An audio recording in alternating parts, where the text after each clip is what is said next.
So hi guys, ఈరోజు మన ముందు వై భవానీ శంకర్ గారు ఉన్నారు. సో రీసెంట్గా వచ్చిన ఏపీపీఎస్సి గ్రూప్ 1 రిజల్ట్స్లో topper and also selected as deputy collector. So AKS ఐఏఎస్లో సపోర్ట్ చేశారు. ఏకేఎస్ ఐఏఎస్ తర్వాత కోచింగ్ తీసుకుంటూ ఇట్లా ఈ విధంగా ర్యాంక్ అనేది సాధించారు. అండ్ మీ అందరికంటే కూడా నేను మ్యామ్తో మాట్లాడడానికి I was so excited because I tell you the reason also. So being entrepreneur, ఎందుకంటే జనరల్గా ఒక పర్సన్ మీట్ అవ్వాలంటే ఒక పర్సన్ ఇన్స్పైర్గా ఉండాలి. అందరూ ర్యాంక్స్ కొడతారు, కానీ కొంతమంది టఫ్ సిచ్యువేషన్ నుంచి వచ్చి సక్సెస్ సాధిస్తారు. సో అలాంటి వాళ్ళు ఒకరు సో భవానీ శంకర్ గారు. So thank you ma'am, thank you for accepting my invitation. And thank you. So first స్టార్టింగే ఇంపార్టెంట్. అండ్ నేను ఎక్సైటెడ్ అయ్యి అడుగుతున్నాను. 1 month బిఫోర్ ఒక బిగ్ ఇన్సిడెంట్ జరిగింది మీ లైఫ్లో. సో ఆ సిచ్యువేషన్ మేనేజ్ చేస్తూ మీరు ఏ విధంగా అసలు ఎగ్జామ్ ప్రిపేర్ అయ్యారు? అంటే డెఫినెట్గా ఎస్పెషల్లీ గర్ల్స్ కానీ వాళ్ళకి ఫాదర్ అంటే బాగా ఎఫెక్షన్ అనేది చాలా ఎక్కువ ఉంటుంది. అబ్బాయిలకి ఏమో అమ్మ వాళ్ళతో ఉంటుంది, అట్లా ఉంటుంది. అట్లాంటి టైంలో కూడా మీరు ఎలా ఫోకస్ చేయగలిగారు అనేది అసలు బిగ్గెస్ట్ క్వశ్చన్ నాకు అండ్ చాలా మందికి కూడా. ఎలా మేనేజ్ చేయగలిగారు? అంటే అది మా ఫాదర్ పెంచిన విధానం అని చెప్పొచ్చు. హీస్ నెవర్ ఎప్పుడు ఒక అమ్మాయిలాగా కాకుండా కొడుకులాగానే అన్నారు. అంటే ఏమి డిఫరెన్సెస్ చూపించలేదు. What I meant was gender differences ఎప్పుడు లేదు. సో ఆయన లేకపోయినా ఆయన ఇచ్చిన ధైర్యం అయితే ఉంది. ఇప్పుడు కూడా ఆయన సక్సెస్లో లేరనే, కానీ లైక్ లిటరలీ అతను పెంచిన విధానము అదే ఇక్కడి వరకు తీసుకొచ్చిందని నమ్ముతాను. అదే ఆ ధైర్యమే ఇంతవరకు తీసుకొచ్చింది. ఓకే, ఎలా మేనేజ్ చేశారు ఆ టైంలో మరి? మా ఫాదర్ ఎప్పుడు చెప్పేవారు, అంటే ఆ టైంలో కూడా ఆయన లేరు అనే బాధ కంటే కూడా ఆయన ఎప్పుడు అనేవారు, అంటే నువ్వు తీసుకున్న ఫీల్డ్లో నువ్వే టాప్లో ఉండాలి, లైక్ చూడాలి, ఒక మంచి పొజిషన్లో చూడాలని. అండ్ ఆ మాట అదే ఎక్కువ గుర్తొచ్చేది రాదర్ దాన్ మా ఫాదర్ లేరు అనే దానికంటే కూడా.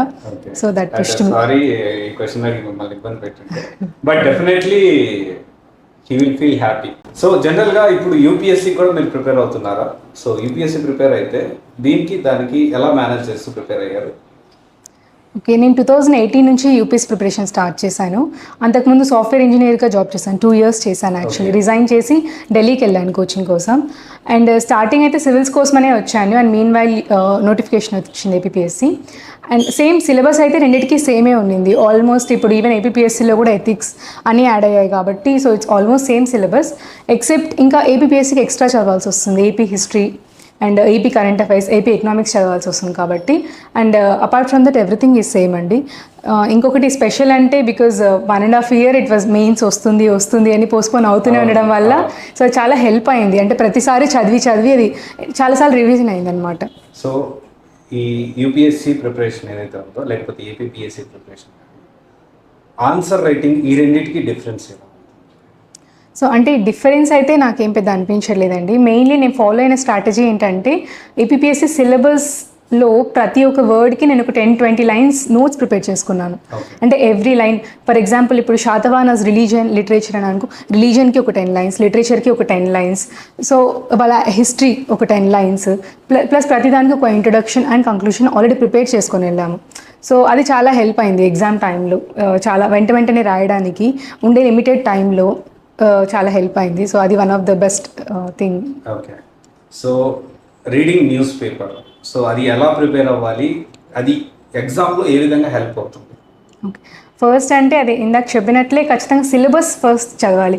Weather it is UPSC or APPSC, syllabus literally తరోగా ఉండాలి. ఎవ్రీ లైన్ తెలియాలి. వన్స్ మనం సిలబస్ చదివిన తర్వాత అండ్ వెంటనే ప్రీవియస్ పేపర్స్ వెదర్ ప్రిలిమ్స్ కానీ మెయిన్స్ కానీ ఒకసారి మనం సాల్వ్ చేయాలి. ప్రిలిమ్స్ పేపర్స్ అన్నీ సాల్వ్ చేస్తే మనకు ఒక ఐడియా వస్తుంది సబ్జెక్ట్ మీద. అప్పుడు మనకు అర్థమవుతుంది పేపర్లో ఏది ఇంపార్టెంట్, ఏది రిడెండెంట్ ఇన్ఫర్మేషన్ అని. న్యూస్ పేపర్లో చాలా ఉంటాయి, కానీ మనం ఏది చదవాలనేది ఇంపార్టెంట్, ఏది తీసుకోవాలి ఏది వదిలేయాలి అని. సో నేనైతే న్యూస్ పేపర్ నోట్స్ ప్రిపేర్ చేసుకున్నాను, నోట్స్ ప్రిపేర్ చేసుకున్నాను. మన ఓన్ హ్యాండ్ రైటింగ్తో నోట్స్ ప్రిపేర్ చేసుకుంటే చాలా బెస్ట్. అంటే మార్కెట్లో చాలా నోట్స్ దొరుకుతాయి, కన్సైజ్ వర్షన్స్ దొరుకుతాయి, బట్ ఎప్పటికైనా మన హ్యాండ్ రైటింగ్ అయితే లైక్ అంటారు కదా 1 time రాస్తే 10 times చదివినట్లని. సో ఖచ్చితంగా అందరూ రాయాలని నేను సజెస్ట్ చేస్తాను. Okay, so how AKS help you to reach this goal? And నేను ఏకేఎస్ ఇన్స్టిట్యూట్లో మాక్ ఇంటర్వ్యూ తీసుకున్నాను యాక్చువల్లీ. నా ఇంటర్వ్యూ అయితే నాది లాస్ట్ డే ఉండిందండి ఏపీపీఎస్సీ ఇంటర్వ్యూ. సో అంటే అన్ని ఇన్పుట్స్ తీసుకున్నాను అందరి దగ్గర నుంచి వెళ్ళిన వాళ్ళని, but my interview was entirely different అనమాట. It was mostly based on my engineering subjects and my optional subjects. Actually AKS ఇంటర్వ్యూలో హోలిస్టిక్గా అడిగారు, అంటే అడగడం కూడా టాపిక్స్ దే ఆస్క్డ్ ఎవ్రీథింగ్, నా డాప్ గురించి, నా ప్లేస్ గురించి, హిస్టరీ, ఎవ్రీథింగ్ అడిగారు. అంటే దట్ హెల్ప్ అయింది. సో ఈ ఏరియాస్లో కూడా నేను ఇంకా తెలియదు నాకు, నేను చదవాలి అని చెప్పేసి ఒక ఐడియా అయితే వచ్చింది. So that actually help me. Okay, so ఇప్పుడు అప్కమింగ్ ప్రిపేర్ అయ్యే ఆస్పిరెంట్స్కి సో ఎలాంటి మైండ్ సెట్తో మీరు ప్రిపరేషన్ అనేది స్టార్ట్ చేయాలి, మీరు ఇచ్చే ఇన్పుట్స్? ఫస్ట్ అయితే it is all about attitude, I can say. అంటే యాటిట్యూడ్ అంటే మనం ఒక ఐఏఎస్ ఆఫీసర్ అవుదాము అంటే మనకు ముందే యాటిట్యూడ్ ఉండాలి. మన మెయిన్స్ ఆన్సర్ రైటింగ్లో అప్రోచ్ తెలియాలి. అంటే ఒక ఐఏఎస్ ఆఫీసర్ అయితే ఎలా రియాక్ట్ అవుతాం ఈ సిచ్యుయేషన్కి, and your solution should be in that యాటిట్యూడ్లో ఉండాలి. అంటే పర్సనాలిటీ డెవలప్ చేసుకోవాలి.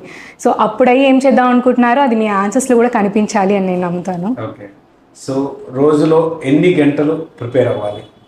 అంటే it is never about hours అండి, అండ్ ఐ డోంట్ బిలీవ్ ఇట్లా ఇన్ని అవర్స్ చదివితేనే అవుతుందని. ఒక టైం టేబుల్ ఖచ్చితంగా ఉండాలి. అంటే మనం 1 hour చదివినా 10 hours చదివినా ఎఫిషియన్సీ ఉండాలి, అది చదవడం ఇంపార్టెంట్. అండ్ ఇంకొకటి ఏంటి అంటే ఎనీ అవర్స్లా కాకుండా పర్ డే ఎవ్రీ డే చదవాలి. Consistency is important. ప్రతిరోజు మనం టాపిక్ మీద ఒక కనెక్ట్ అయితే ఉండాలి ఖచ్చితంగా. ప్రతి టాపిక్ మీద మనకు ఒక ఐడియా ఉండాలి, ఎవ్రీడే అయితే చదవాలి. అదైతే సో ఈ మొత్తం ఎంటైర్ జర్నీలో మీ ఫ్యామిలీ సపోర్ట్ కానీ మీ ఫ్రెండ్స్ సపోర్ట్ కానీ ఎలా ఉండేది? ఫ్యామిలీ ఫ్రెండ్స్ అయితే చాలా హెల్ప్ చేశారండి ఖచ్చితంగా. అండ్ మా సిస్టర్ కానీ, మా మదర్ కానీ, అండ్ ఈవెన్ ఫ్రెండ్స్ కానీ, I have friends here in Ashok Nagar, they all help me lot. Even ఇప్పుడు ఏకేఎస్లో మాక్ ఇంటర్వ్యూ ఉందని కూడా through them only came to know అనమాట. So because of that and ఒక పాజిటివ్ ఎన్విరాన్మెంట్ అనేది మనమే క్రియేట్ చేసుకోవాలి. మన ఫ్రెండ్స్ని వైజ్గా సెలెక్ట్ చేసుకోవాలి. అంటే ఇంతకు ముందు ఉంటారు, బట్ ఈ ప్రిపరేషన్లో వైజ్గా మనం సెలెక్ట్ చేసుకోవాలి.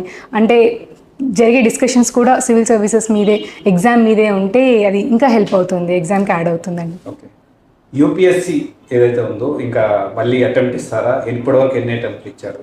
ఇప్పటి వరకు 3 attempts ఇచ్చానండి. అంటే మళ్ళీ ఇస్తారా అంటే ఇట్ డిపెండ్స్ అండి నా జాబ్ ప్రొఫైల్ బట్టి. ఇఫ్ చాలా హెక్టిక్గా ఉంది, ఫస్ట్ అయితే జాబ్ ఖచ్చితంగా 24 hours సర్వీస్ మీద, తర్వాత if it all time permits I will try doing it. Okay, thank you ma'am, thank you for your time and congratulations once again. Thank you so much.